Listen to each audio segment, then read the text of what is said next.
Have you ever heard the phrase, good fences make good neighbors? Well, basically what that means is that when we have good boundaries, we have good relationships because everybody knows where they belong and knows what they're supposed to do and knows how expectations are set. And if you are struggling in your relationship, it may be that you haven't set good boundaries in your life. And so today we're going to learn about how to set good boundaries for your life. Hey, I'm Brett R. Williams, licensed psychotherapist and the executive director for The Gathering. The Gathering of Good People is a nonprofit dedicated to providing support groups for you to help you with your emotional healing through personal growth. As I shared in the very beginning, I want to talk today about boundaries because boundaries are such a healthy and important part of your relationships. So let me start with a little cute story. The other day we were running men's group, and in our men's group there was a guy who was basically in the dilemma of, how do I please my wife? The conversation had come up that she was feeling scared or uncomfortable, and he was talking about how he was trying to help her kind of heal. And what she was feeling uncomfortable was about his own recovery, dealing with his own pornography use. And in the conversation, it came up that he had taken his phone and he had put it outside the bedroom because he knew that when he was on his phone at night, sitting in bed with his wife's head was spinning. And she was wondering, is he looking at porn? Why is he sitting here with me? And she was super anxious and uncomfortable.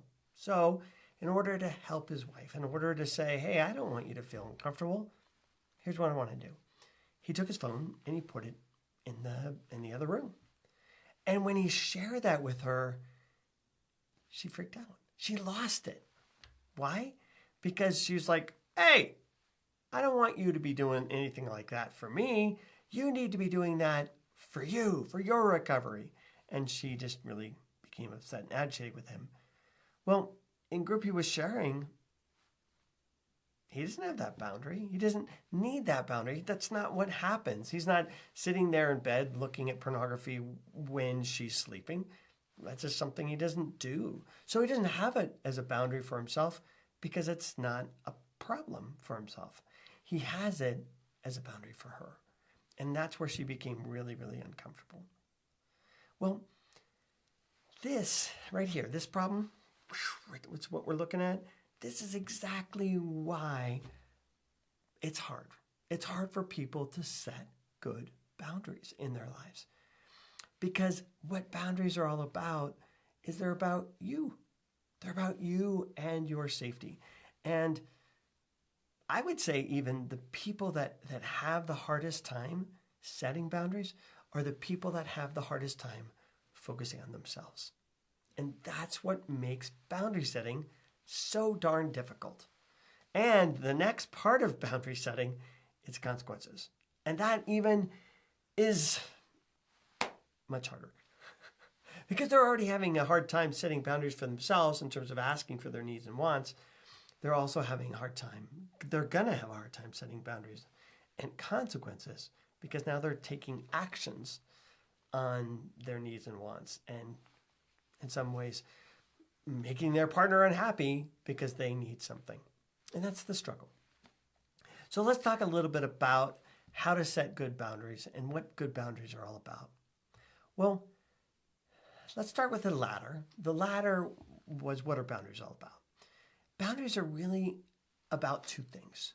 One, safety, and two, just kind of making things work for you, making life work better for you. And boundaries are everywhere.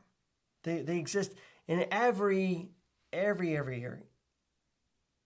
Did I say that right? They exist in every area of our life. Work. There's boundaries in terms of what I wear.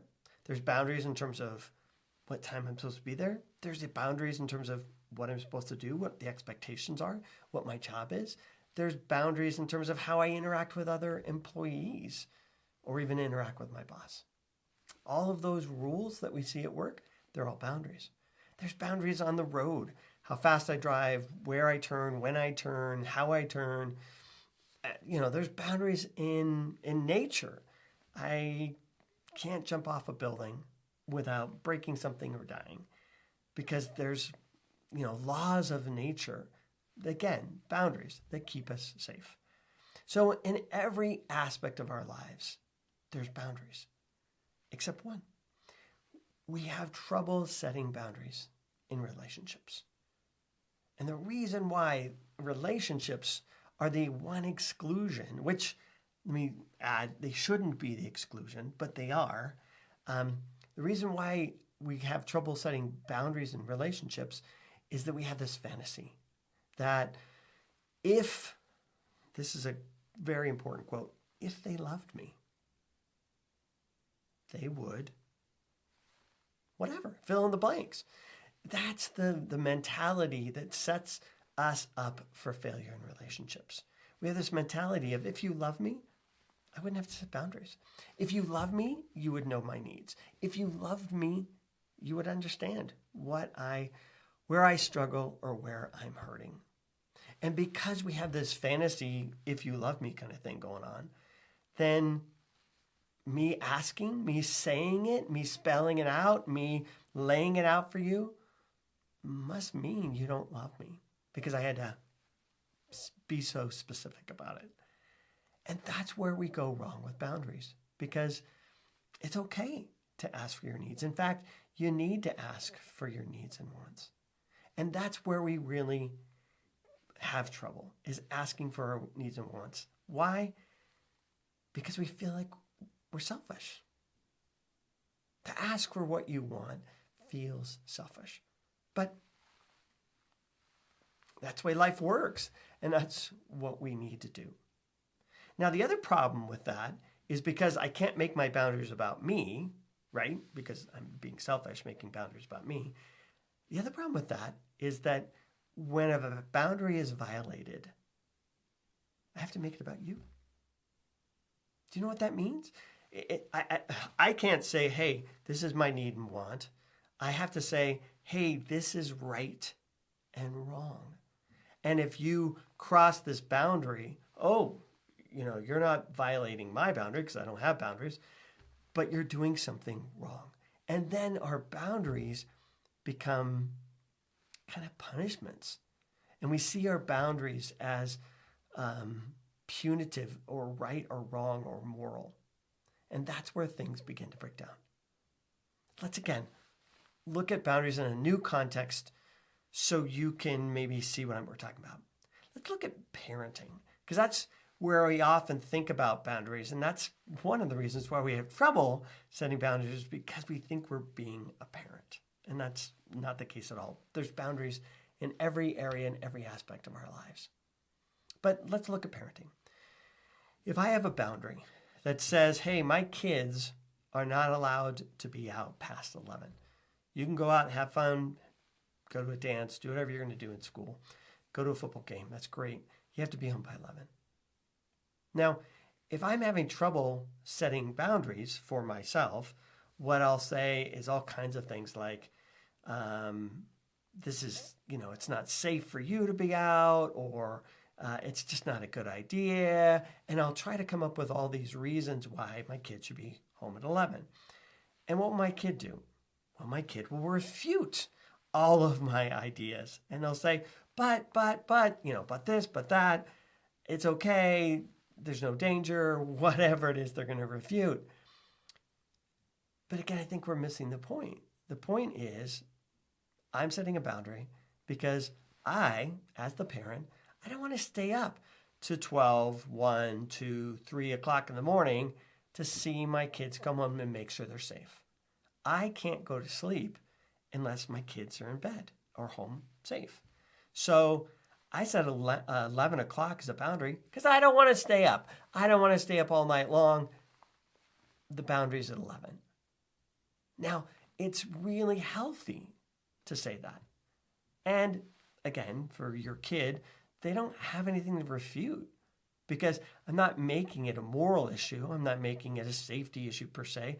I'm just saying, hey, that doesn't work for me.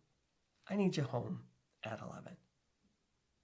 And that's really how boundaries work, is that we set these things up based on what our needs are. So going back to the story about this guy who has his phone and he sets it in the other room, he's really basing that boundary on his wife's needs. And his wife was uncomfortable acknowledging her own needs. And so she was uncomfortable him setting a boundary like that because she wanted him to only make his boundaries about himself. Well, if he was making boundaries about himself, which I think he needs, and it totally is appropriate and important for him to set his own boundaries, that's fine. But those are boundaries for himself that he needs to manage for himself. They're not boundaries for her. Those are separate boundaries. Personally, I think it's perfectly okay that she has boundaries. I think it's perfectly okay for her to say, hey, when we go to the mall and you are ogling or goggling at some other woman, it makes me feel uncomfortable. It makes me feel like, I'm not special to you. So can you not do that? That's a perfectly healthy boundary because she's expressing her need and want. Now, I have a lot of couples that have that boundary, but it's not enforced as a personal boundary. The way, again, because the person setting the boundary is feeling uncomfortable asking for their needs and wants, they make it a boundary about their partner. And they say, hey, what's wrong with freaking you? Why are you such a pig? Or you are an animal, or you're acting out in some addictive way. And they want to make their partner bad because they're ogling or goggling at some girl at the mall. What does their partner do? They get defensive. I'm not a bad person. There's nothing wrong with me. And then they start this fight, this what we call the right fight, right? Well, the only way to avoid that right fight is to stop making your boundaries about the other person, because the other person's going to feel like you're being their parent, right? That's what we're always trying to avoid in our boundaries. Hey, I'm not your parent. I'm not telling you what to do or what not to do based on what's right and wrong. I'm telling you what to do, what not to do based on that doesn't feel comfortable for me, based on my own needs. I have a need for my spouse to be monogamous. And when it feels like you're ogling and goggling at other people, it doesn't feel like you're monogamous. Now, my partner obviously can come back and say, of course I'm monogamous. I love you. You're the only one I love. And I, would never blah, blah, blah. Again, if I'm setting good boundaries, that's what we're talking about today. If I'm setting good boundaries, the boundaries are about me, not about them. So I can easily respond to my spouse, I don't care. That's great. I think that's awesome. You're not being unfaithful by ogling and goggling that other person. Great. Again, we don't need to have this fight. We don't need to have this argument because that's not what I'm saying. I'm not saying you're bad, which is where they're getting defensive. What am I saying? Can you hear it? What are you saying? You're saying you are uncomfortable. You feel hurt. You feel shame about yourself when your spouse or your partner is out ogling and goggling. So your boundaries set around you. Hey, that makes me feel uncomfortable. Is it right or wrong or moral or immoral, or is it part of his addiction or not part of his addiction? I don't care. It's irrelevant. It makes me feel uncomfortable. It makes me feel bad about myself. It makes me feel weird, awkward. And I want to set a boundary. It says, no, that's not appropriate. Maybe appropriate for you, but it's not appropriate for me. It makes me feel uncomfortable. That's what setting a good boundary looks like. It's you identifying your needs and asking for what you need and want. Not making the other person bad or not setting kind of some kind of boundary that says, this is how they should live their life because you want to control them. No, this is about you setting boundaries because you're feeling uncomfortable in this particular situation. And that's perfectly okay. Now, as I said before, I want to follow up and do another video and talk a little bit about consequences, because there is no such thing as a boundary without a consequence. Having boundaries with no consequences is like having no boundaries at all. There has to be teeth to your consequences for them to be effective. And that's like the next step. It's like the next evolution in you being able to set good boundaries and good consequences. So we'll talk more about that next time. Today, I want you to focus on you. Today, your homework assignment is this.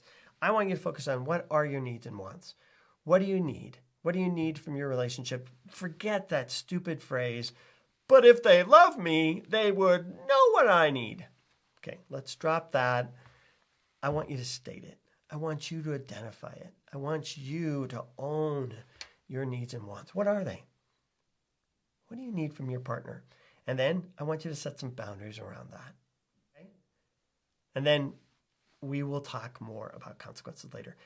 I would love, if it's okay with you guys, for you guys to share some of your boundaries in our comments so other people can benefit from hearing what your boundaries are.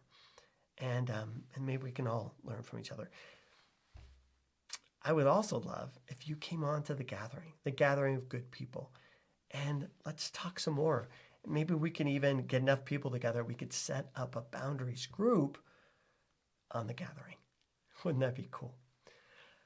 Again, I'm Brett R. Williams, licensed psychotherapist and the host for The Gathering of Good People. Come join us. All right, take care.